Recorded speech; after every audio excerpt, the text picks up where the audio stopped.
Shalom saudara, kembali berjumpa dalam program ringkasan Sekolah Sahabat dari channel YouTube Gereja Masih Advent hari ke-7 Jemaat Yesodipuro. Kita tiba pada pelajaran di hari Kamis tanggal 3 November tahun 2022 dan judul kecil di pelajaran hari Kamis ini adalah arti salib. Mari kita berdoa terlebih dahulu. Bapa di surga, ketika kami mempelajari firman-Mu melalui pelajaran Sekolah Sahabat di hari Kamis ini, biarlah Roh Kudus-Mu yang boleh membantu kami, mengajar, membimbing, dan juga menginsafkan kami. Terima kasih Bapa, dalam nama Tuhan Yesus kami berdoa. Amin. Di pelajaran hari Kamis ini ada 5 makna dari salib, saudara. Tapi sebelum ke sana, saya mengajak saudara membaca dalam 1 Korintus pasal 1 di ayat yang ke-18 dikatakan, sebab pemberitaan tentang salib memang adalah kebodohan bagi mereka yang akan binasa, tetapi bagi kita yang diselamatkan pemberitaan itu adalah kekuatan Allah. Di sini Rasul Paulus mengatakan bagi mereka yang akan binasa, maka pekabaran salib adalah sebuah kebodohan. Mengapa dikatakan pekabaran salib sebagai sebuah kebodohan bagi dunia?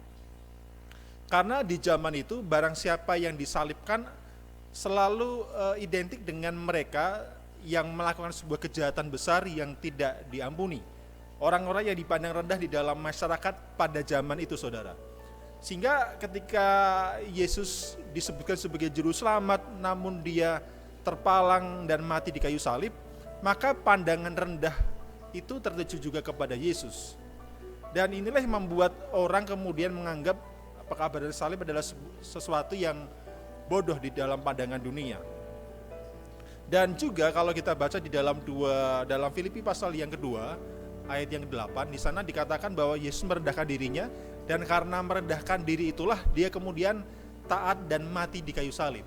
Jadi kematian Kristus di kayu salib adalah oleh karena dia merendahkan dirinya. Tentunya ini sebuah filosofi yang sangat bertentangan dengan pemikiran dunia. Dunia selalu berlomba-lomba untuk menjadi yang tertinggi dan yang terbaik, tapi Kristus dia merendahkan diri, dan karena begitu merendahkan dirinya, dia rela mati di kayu salib.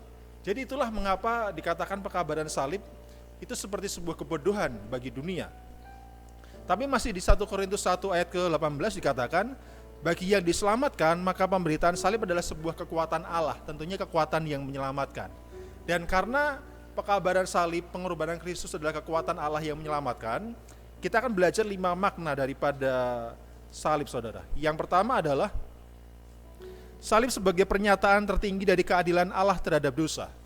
Dosa, pelanggaran kepada hukum Allah, menuntut satu hukuman. Dan Yesus menggantikan tempat kita untuk menerima hukuman itu. Lalu yang kedua adalah salib adalah pernyataan tertinggi dari kasih Allah bagi orang berdosa. Di dalam Roma pasal 5 ayat yang 8 dikatakan, akan tetapi Allah menunjukkan kasih-Nya kepada kita oleh karena Kristus telah mati untuk kita ketika kita masih berdosa. Ya, yang pertama tadi, salib adalah pernyataan keadilan Tuhan. Oleh karena dosa memanglah harus mendatangkan hukuman, tetapi Yesus menggantikan tempat kita, dan karena dia menggantikan tempat kita, maka ini juga memiliki makna yang kedua dari salib, pernyataan tertinggi daripada kasih Tuhan bagi orang berdosa. Yang ketiga adalah makna salib yang ketiga, salib itu adalah sumber kekuatan yang besar untuk memutuskan rantai dosa. Kita tahu di kayu saliblah kemenangan atas dosa dipastikan, kemenangan atas iblis dipastikan lewat kematian Yesus yang kemudian dia bangkit pada hari yang ketiga.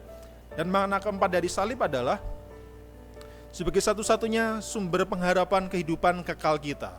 Yohanes 3 ayat 14 sampai 16, di sana saudara bisa baca bahwa karena begitu besar kasih Allah akan dunia ini, sehingga lewat Kristus Bapa mengaruniakan Kristus mati di kayu salib, dan itu sebagai sumber pengharapan kehidupan yang kekal.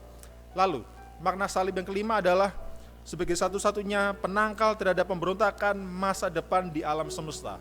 Jadi saudara, di masa depan, di hari-hari kita yang akan datang, akan ada sebuah pencobaan yang luar biasa, dan hari demi hari kita juga menghadapi itu. Tetapi lewat kematian Kristus, di sana terdapat satu sumber kuasa yang mana kita bisa memiliki kemenangan atas dosa dan memiliki kepastian kemenangan untuk setiap pencobaan yang akan terjadi.